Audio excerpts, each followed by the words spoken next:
When that door closed and the media was out there, was he ever in a bad mood? Did he get ticked off after losses? Because I never saw that side of him.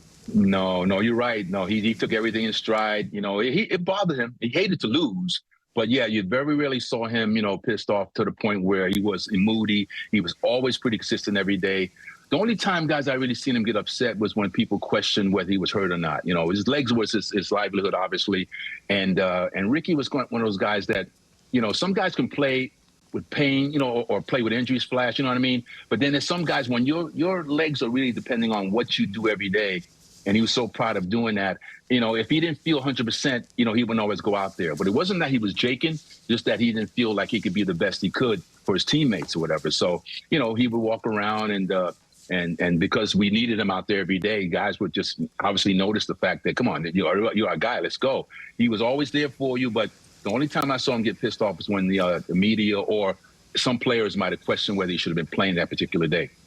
Willie, as we wrap this up, I think it speaks volumes that as we've had this conversation tonight, we can all look at the numbers that got him to the Hall of Fame, the style of play. We've talked a lot about the personality, and I think maybe one of the biggest parts of Rickey Henderson's legacy is seeing you when you talk about him, the smile, the laugh, and he had that impact on a lot of people. Like, he impacted a lot of people in the game, didn't he?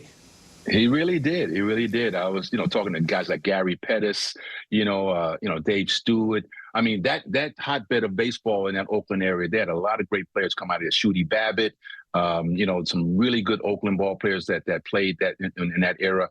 But yeah, he just had that persona about him when he was just, he was always in the middle of things, but he wasn't a guy that liked to really kind of just take over the conversation because he listened a lot. Rickey was a guy that really took in and absorbed a lot of what you were saying to him. But if you went to him and asked him about anything on the baseball field, I mean, young or old, he was there to give it to you, man. But again, I just get emotional, just reminiscing about the things that he did for me and how he was a winner and just. It's very rare to find a player that has that kind of talent, who's down to earth and real.